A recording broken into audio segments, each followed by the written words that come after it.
School Britannia, the podcast where two Aussies teach Brits their own history. This is my friend Claire. And this is my friend Ellie. We're having a great time recording these episodes and we're so excited to be sharing them with you. And good news is we are available in all of the great places you listen to podcasts. iTunes, Spotify, Google Play Music, Stitcher, and Podcast Addict, to name a few. All of the places. All of them. All 5. If you like what you've heard from us so far, we would be so grateful if you could chuck us a review and subscribe. So, what will you be teaching us about today, Ellie?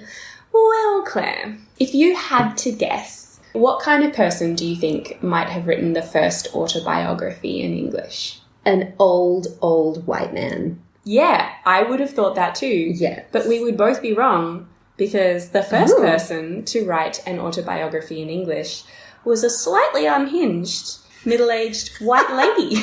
Oh, excellent. Her name was Margery Kempe. She was born in 1373. Oh, that's so much earlier than I also would have thought. Quite a while ago. Yeah. So I guess kind of only just English-speaking times, maybe. And she was born in Bishop's Lynn, which is called King's Lynn today, and it's in Norfolk. I've drawn you a little map, which is kind of useless to our listeners. Maybe we'll put it up on Instagram. Oh, this is artistry. This is beautiful. It's kind of the bulgy bit of England. So on the East Coast. Yeah. Sticking out towards France. Right. So she was kind of a big deal. Or her family was kind of a big deal. So she was from a really successful merchant family. Starting to make more sense why she wrote an autobiography. They had quite a bit of money, and her dad was the mayor of Bishop's Lynn 5 times. Wow. So they were pretty influential peeps. In 1393, when she was about 20, she married John Kempe, who was slightly less of a big deal, but kind of a punching nice above guy. his weight. Right. Yeah. She was definitely the catch. Yeah, the catch in that situation. And so they really liked each other and they got jiggy with it, and she had her first child. So she had her first baby, but it didn't go well. So she was overcome by a great bodily sickness. She writes this in her autobiography. And she lost her reason for a long time. At this time, she saw, as she thought, devils opening their mouths, all alight with burning flames of fire, as if they would have swallowed her in. So fucking terrifying stuff. Yeah. And people now think that she might have had postpartum psychosis, which is kind of like postpartum depression, but way more intense and really distressing for Margery. But luckily, it was the 1300s and she thought she was being visited by the devil.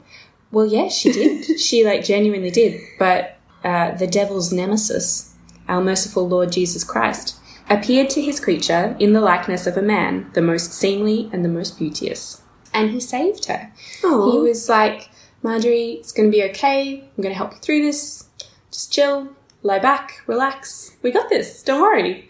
I'm Jesus. I can fix anything. I can fix it. Turn water into wine. I can turn postpartum psychosis into a religious experience. Yeah.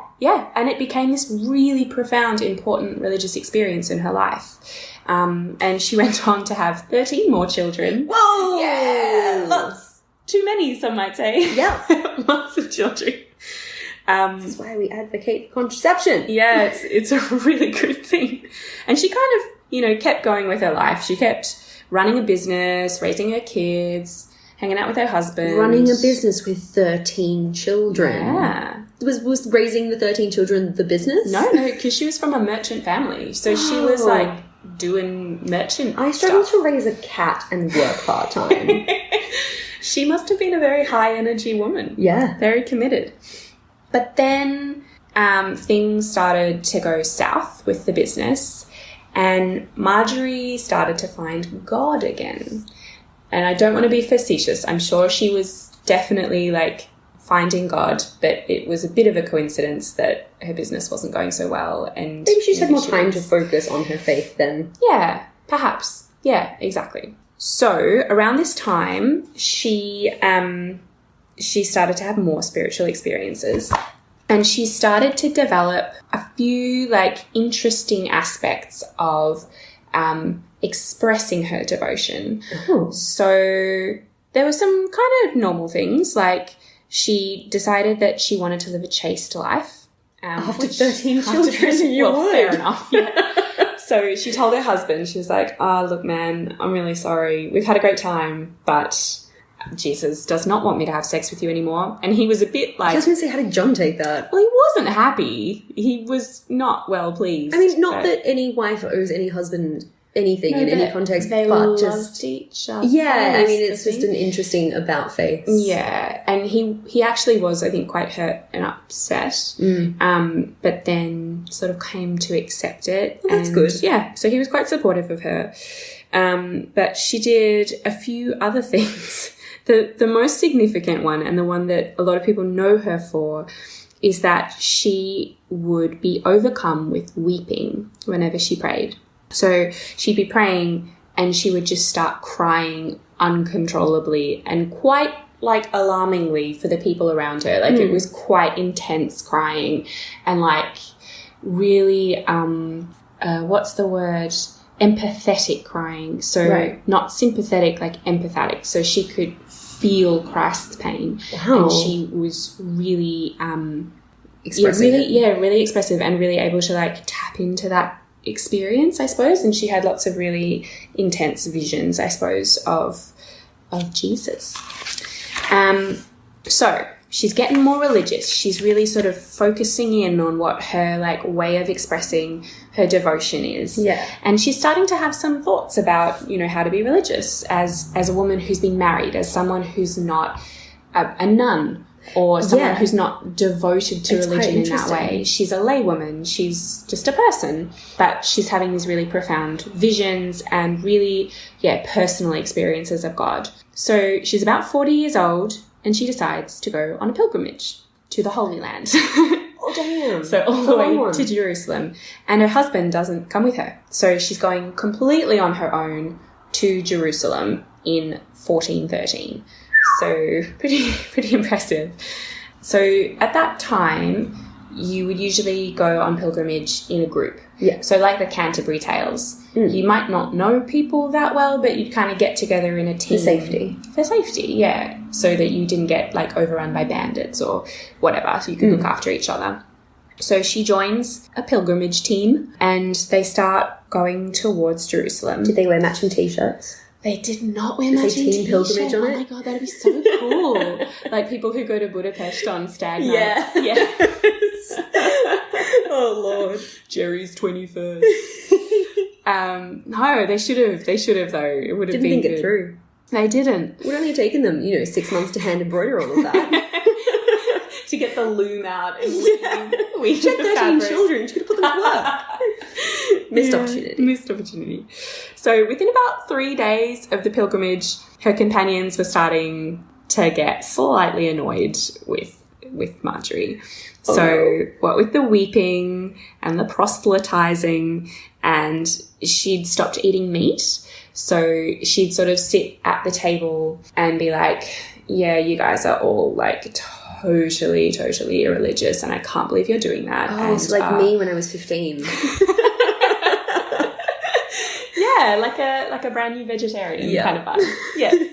But also a super religious vegetarian. So she'd call people out for taking the Lord's name in vain, and, like, at the dinner table. So in, like, social situations. And she would just start crying. Like, if they'd pray, like, at the start of the meal, she would just start weeping and crying uncontrollably and loudly. I mean, if you're with people who are on a pilgrimage, they're obviously quite religious people, quite, deeply faithful people. And if your faith is so intense, it's scaring them off. I have a feeling that at the time, pilgrimages were just kind of a thing to do. Just what you did, just to show you were cool. I mean, like the Canterbury Tales, it's really, like, jolly and fun. And it's I've kind never of like read the Canterbury Tales. So. It's quite fun. Like, it's funny. And, it's quite a cool thing to read even now. Like, it's really relatable. And there's all these characters who are just kind of I actually I didn't even know it was about a pilgrimage because it always was...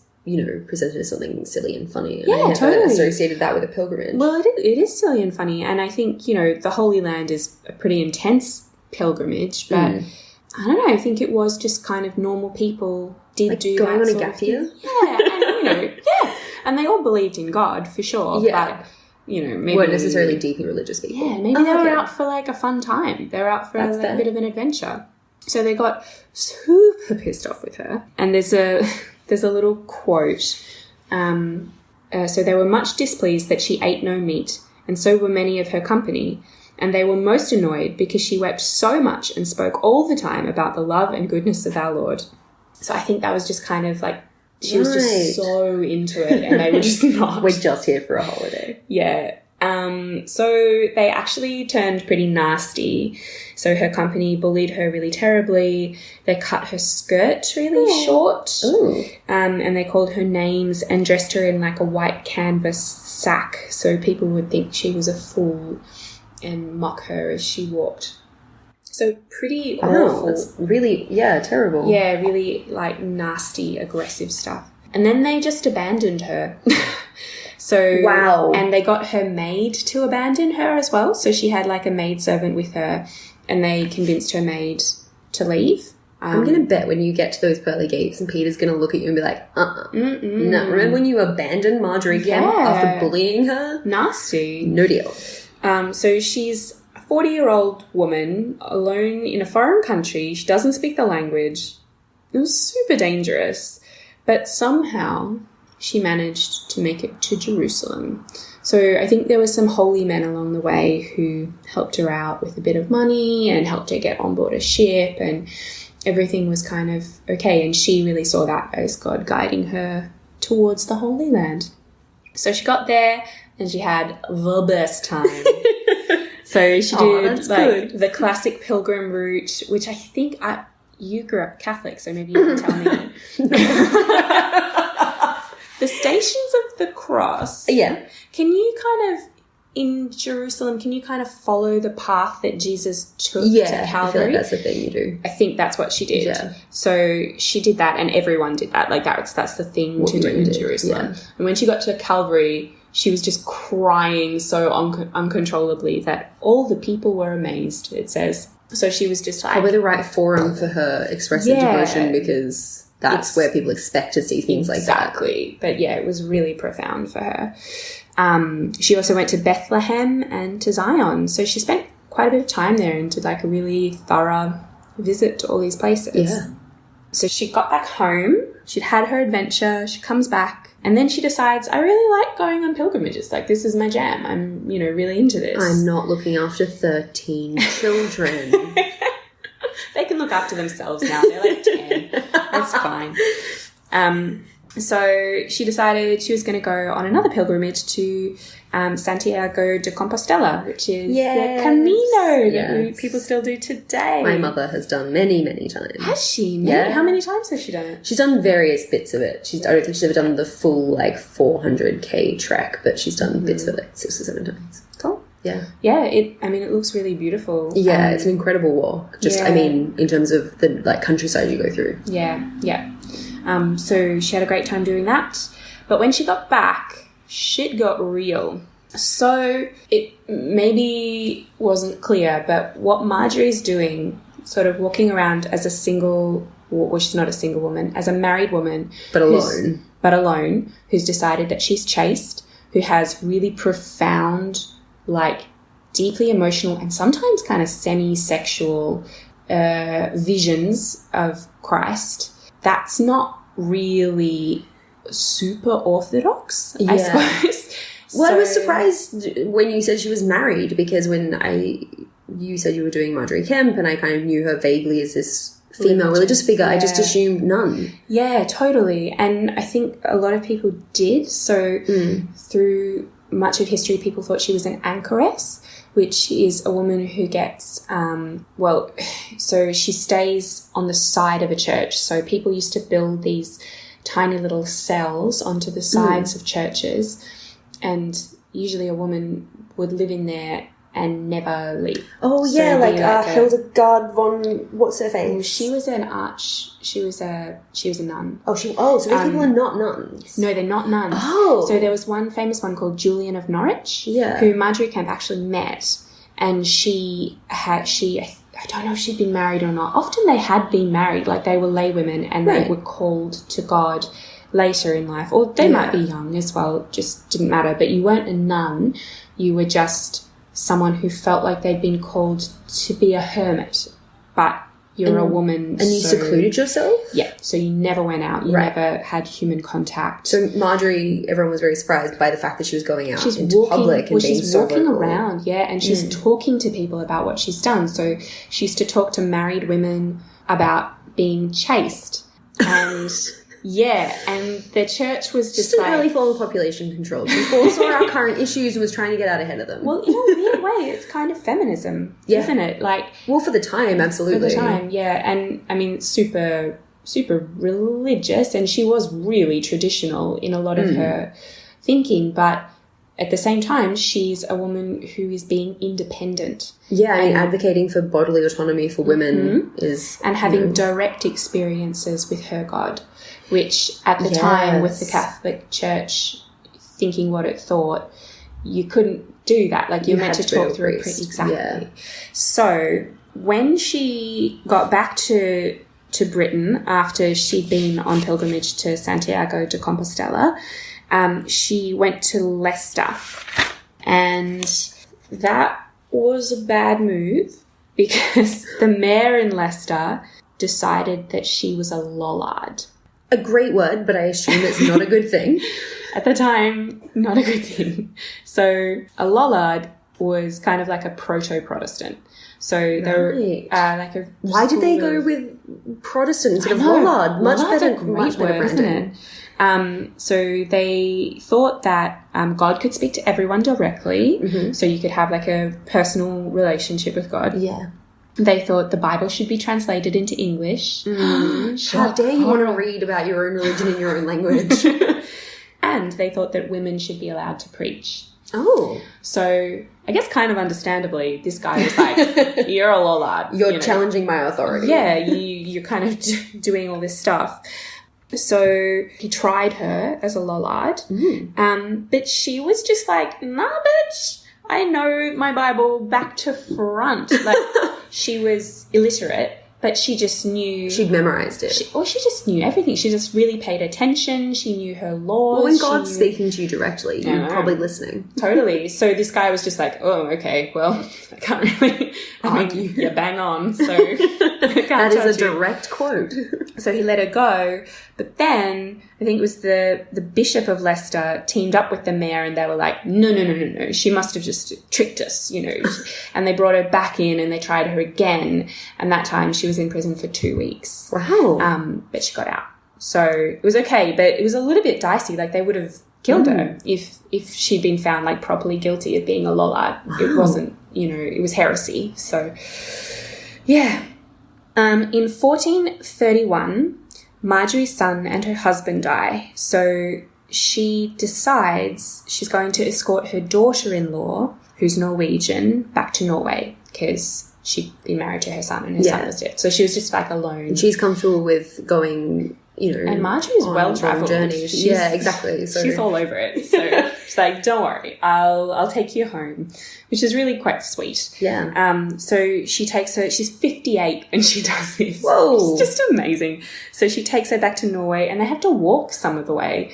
And I mean, actually, I just assumed they'd walk the whole way, but sure. Well, they had a boat to get. Oh, of course. Yeah.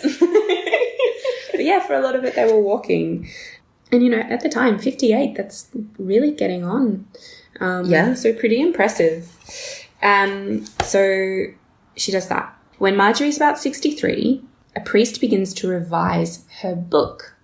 So I'm getting all of this information from the book of Margery Kempe, which is the first autobiography ever written in English. When did she write it? At what age? Well, she wrote it a bit earlier than that because they think that her son wrote the first draft because Margery was illiterate, as I said.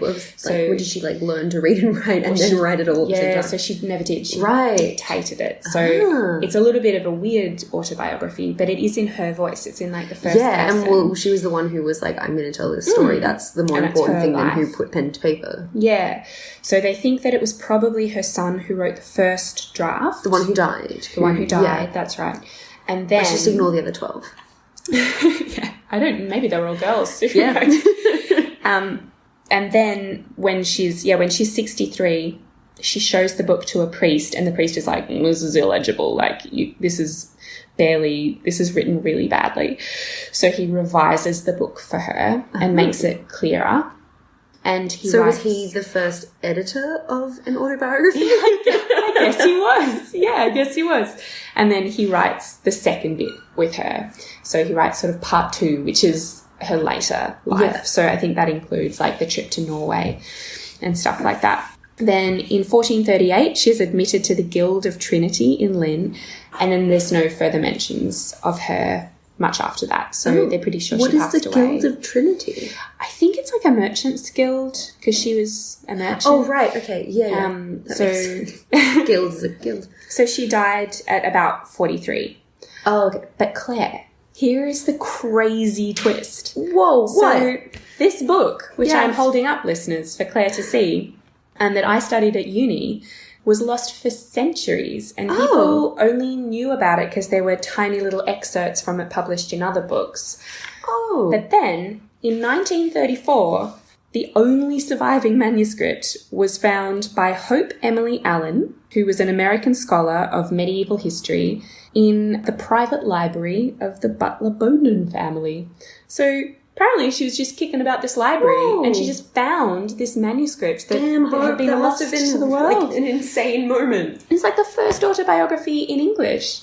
And it's super significant because, you know, it's a religious story and it has all these like profound religious implications, or like it's a really important religious text, but it's also just a really great text that tells you what it was like to be a woman in the 1300s and 1400s. An incredible first-person perspective. Yeah, it's amazing. So it's like a really crucial text. So well done, Hope Emily Allen, for digging it out and finding it. So that's Margery Kempe. Margery sounds cool. Thank you so much. That's okay. Slightly weepy, but, you know, pretty enthusiastic and hard-hitting Margery. Yeah. Awesome. Thank you. Cool. So what will you be teaching us today, Claire? Well, I want to talk to you about pirates. Arr.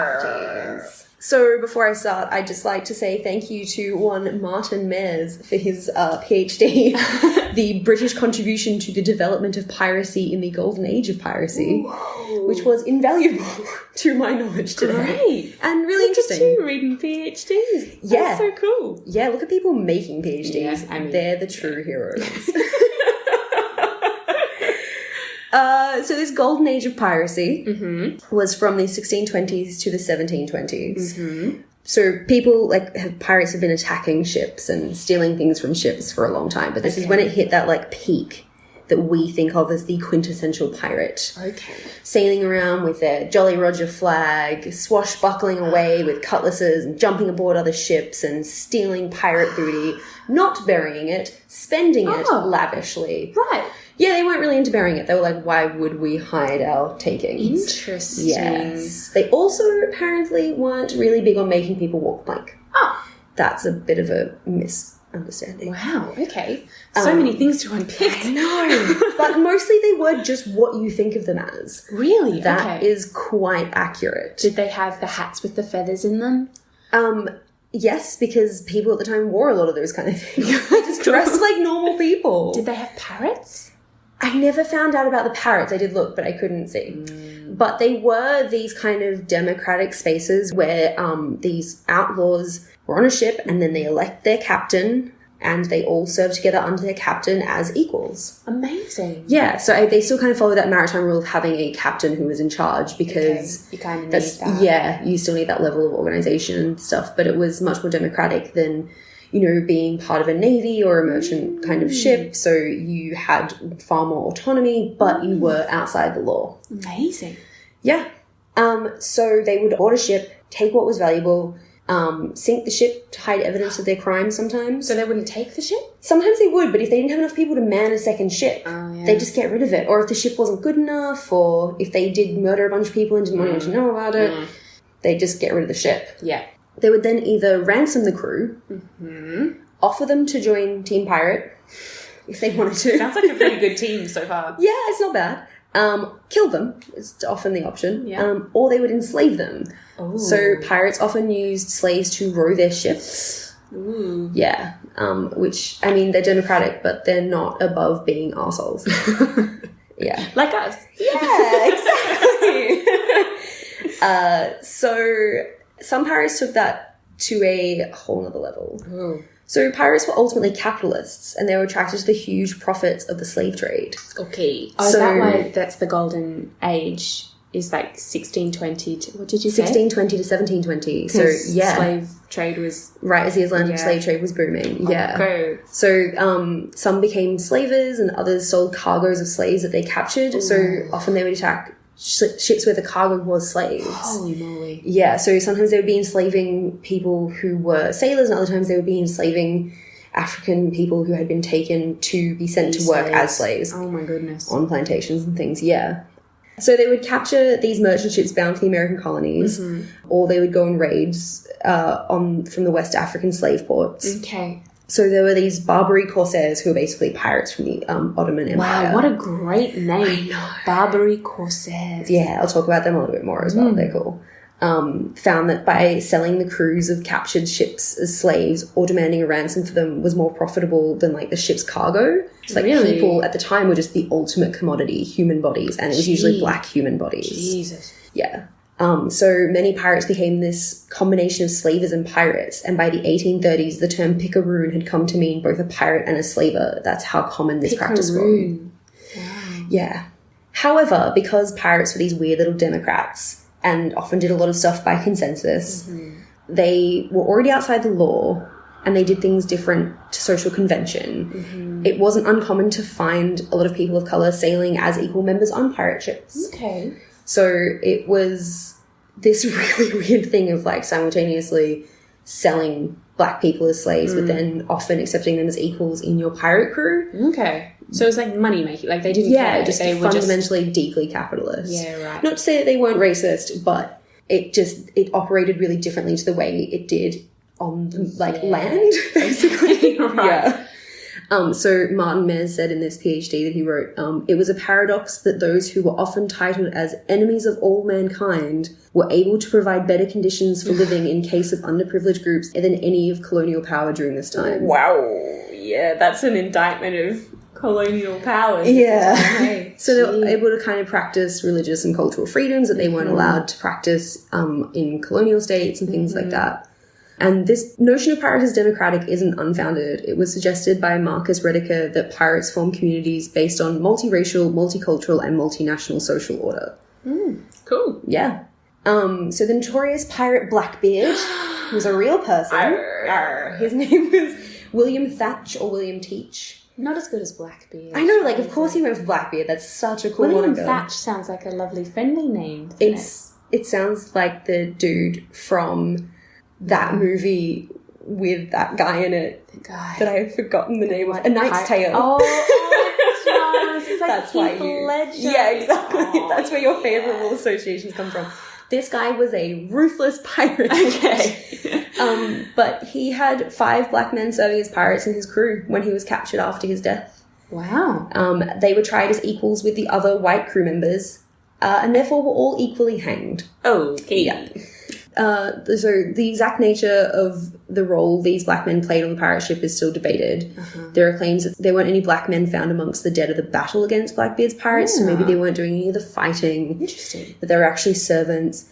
But if that was the case, they wouldn't have been tried as equals. They would have been tried differently under different laws. Almost as hostages or something. Well, no, they just would have been either given a criminal sentence or they would have been sold as slaves. Oh, right. Or taken on as servants elsewhere. Okay. Yeah.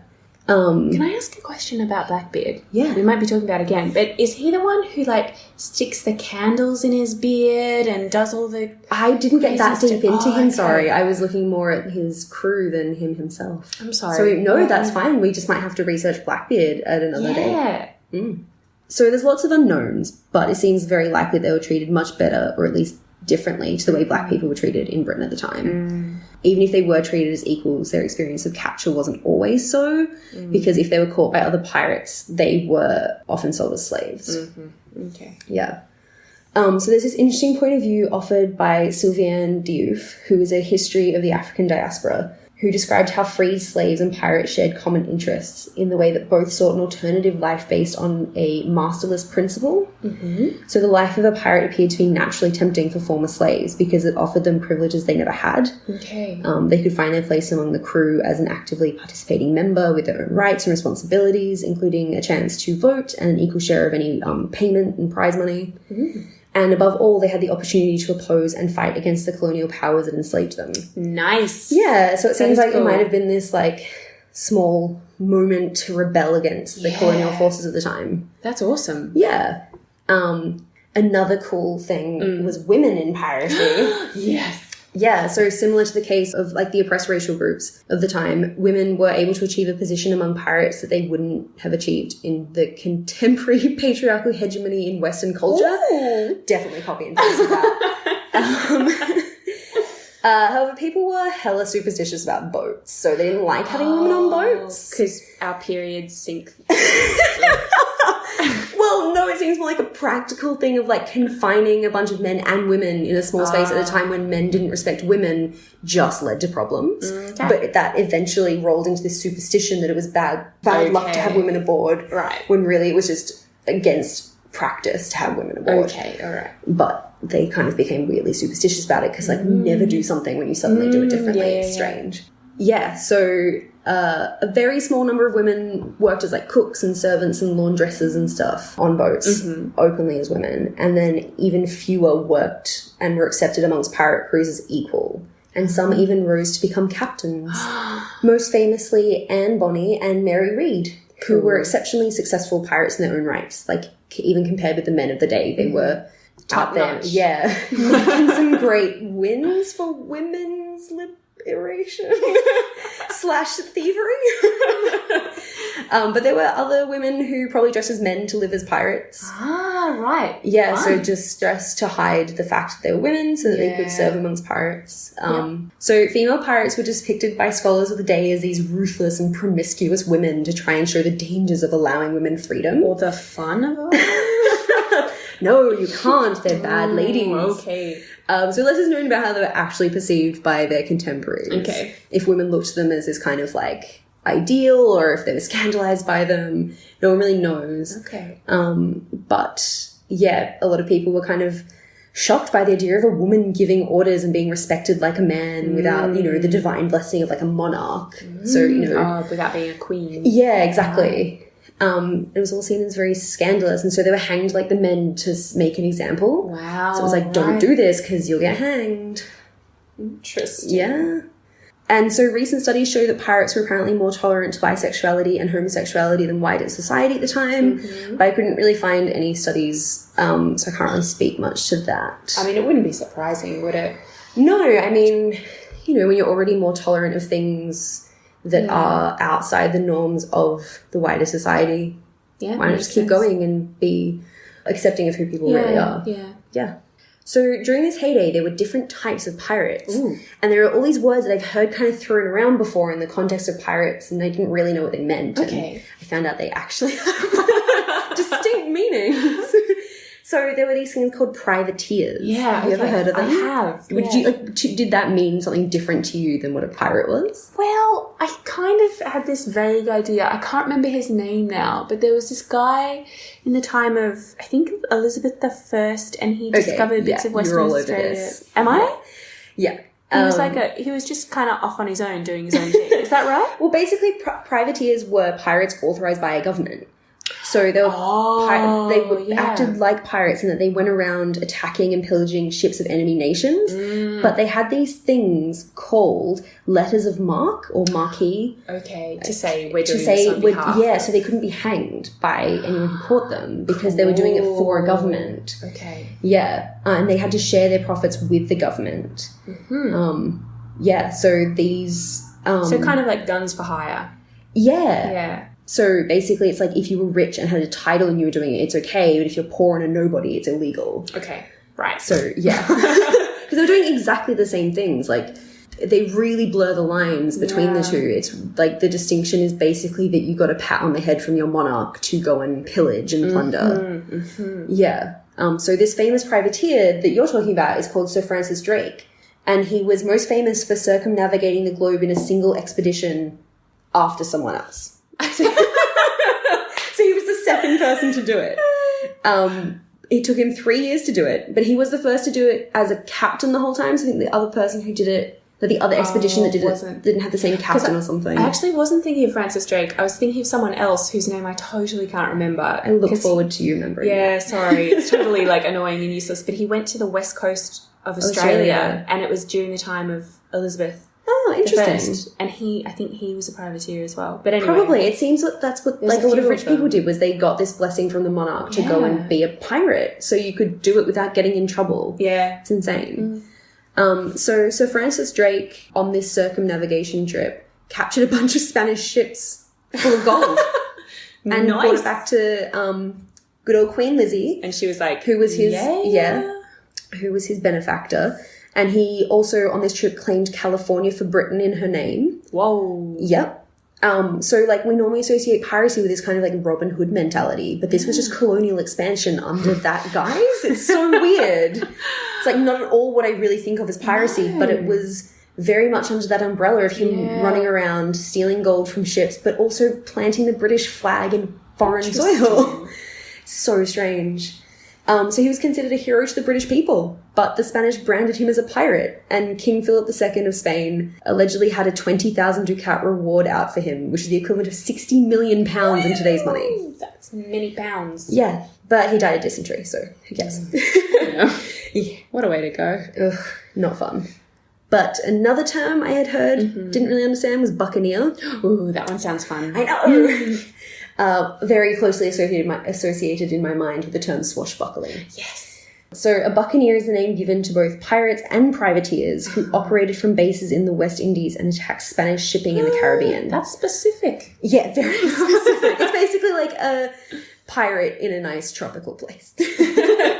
So it's what Pirates of the Caribbean is based on. So the pirates in that would have been considered buccaneers at the time. Cool. Yeah. So one of the most famous buccaneers was Sir Henry Morgan, a.k.a. Captain Morgan, a.k.a. the Rum. Whoa! Yeah. He was a privateer smack bang in the middle of the 17th century during this piracy golden age. And he was a Welsh privateer, landowner, slaveholder, and later lieutenant... slaveholder. Yes. There's such an association between all of them. And he was later lieutenant governor of Jamaica. Because that's the thing, if you're a privateer, if you get this pat on the head from the government, suddenly you can, steal stuff, but then also govern an island. Like, totally lawless. Yeah, it's mad. Oh, yeah. So from his base in Port Royal, Jamaica, he raided settlements and shipping on the Spanish Main, becoming really wealthy as he did. And with the money he made from these raids, he purchased 3 large sugar plantations on the island. That's how he became a slaveholder. Gee. So another buccaneer of his, Lawrence Prins, who was actually Dutch, started his career in Captain Morgan's crew, and he just later became a straight-up pirate captain. So he just went straight from being a privateer to being a pirate captain. All right. But then he made so much money and bought a bunch of land, he became this, social elite in Jamaica as well. Wow. So it's like, just you kind of just switch back and forth, and it just depended if you had enough money and if you did the right things, you could go back to being a respected member of society. That's incredible. Yeah. So another piracy term I'd heard bandied about was corsair. Oh, yes, we spoke about those. Okay. Yes. So they were instead Muslim or Christian pirates active in the Mediterranean from the 16th to the 19th century. So the Barbary corsairs were Muslim groups that operated solely from the North African states of Algiers, Tunis, Tripoli, and Morocco, and were authorized by their governments to attack the ships of Christian countries. Okay, so they were like privateers, but from Muslim countries. They were everyone was doing this. So in contrast to the Maltese corsairs, who were Christians and were granted a license by the Christian Knights of St. John's to attack the quote-unquote barbarian Turks. Whoa. Yeah. God, so much going on. I know, it's insane. So many different types must have of just pirates. been bubbling. Yeah. Pirates and swashbuckling. I know. Parrots, maybe. How did anyone get anywhere without being attacked? But yeah, pirates really captured the public imagination because of this image they had of either wealth distribution or patriotism in the case of privateers. Yeah, right. But the official punishment for piracy was death by public hanging, and their bodies were often preserved with tar and left on public display as a kind of PSA against piracy. PSA. Yeah. It's like, don't don't do piracy or we'll kill you.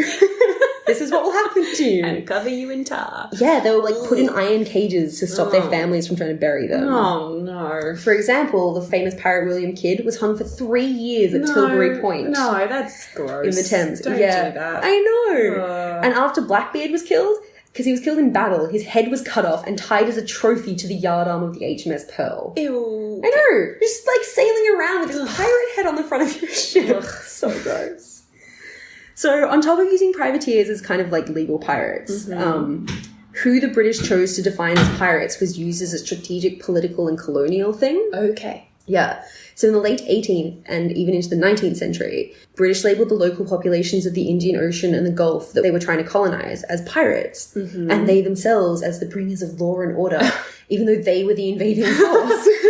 Classic. Yeah. So this narrative and this strong historical precedent of pirates as criminals gave them a way to like other their enemies and legitimise their actions. Okay, right. Yeah. And it was viewed this way up until the 1970s, until people were like, hold up. I don't think so. Yeah. You were the colonizers. Yeah. These were just merchants and like people trying to defend their land and their seas. So like ships from these areas did attack British vessels, but the British response to this wasn't to punish like individual pirates like they would have in their own waters. Yeah. It was to punish entire kingdoms and enforce treaties on them that gave British control of trade. Okay, yeah. right. So in 1986, Sheikh Sultan bin Muhammad Al Qasim wrote The Myth of Arab Piracy in the Gulf, in which he argued that the British had identified the Qasim, one of the dynasties that ruled the area that's now the United Arab Emirates, as pirates because of the threat they posed to trade. And he views the Qasim's resistance to the British as lawful, but saw their suppression as part of a wider pattern of British imperialism. Yeah. And it's a position that's now been supported by lots of other people. So it's like everyone's done this kind of about face and like, no. We're not going to take this like imperial view anymore of us as pirates and you as like the law and order. So piracy from Britain, so pirates who were, you know, from the British Isles, as opposed to piracy defined by Britain, really ended in the 19th century. So in 1856, the majority of maritime nations signed the Declaration of Paris, which banned these letters of marque. M-A-R-Q-U-E. Mark? Sure. You heard it first. And therefore, that ended privateering. Okay. Yeah, because... Only then? Yeah, in 1856. So if you didn't have these letters, you couldn't go around plundering with a government's blessing and you were risking being hanged and you were just a straight-up pirate again. Yeah. So that, combined with the introduction of steamships, yeah. led to a huge decline in piracy because pirates needed like fast, shallow-bottomed boats they could hide in coves. Ah, yeah. And steamships were a lot heavier and a lot more lumbering. So they kind of just sort of faded away after that. So it still exists in a modern context. Like in the early 2000s, there was that really big increase in piracy off the coast of Somalia. Yeah. But it's mostly ended due to international efforts and increased naval patrol of the area. But there was a historian, John Mandeville, who was writing about El Jalahima, who was a merchant or pirate, depending on whether or not you're a British imperialist. And he wrote that piracy, like beauty, often lies in the eye of the beholder, which I think is a really great way to look at piracy, because it seems like it was so often manipulated and used just to any end. Like you can see it as this like really great democratic force of people just taking back and redistributing wealth. But it was used by governments in these awful ways. It's really fascinating. Take other countries and put people down. That was really cool. So cool, Claire. Thank you. I really enjoyed reading this one. It was just like, whoa, pirates. Like obviously we all knew pirates were cool, but now we know how cool. Yeah. Really cool. That's our episode for today. If you want to hear more history tidbits, you can find us wherever you listen to podcasts. Please rate, review, and subscribe so other history buffs can find us.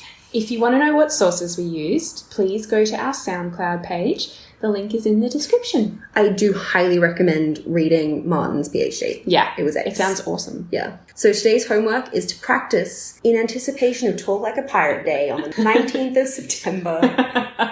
Arr, hearty. Walk the plank. Arr. Thanks, guys. Bye. See you next time.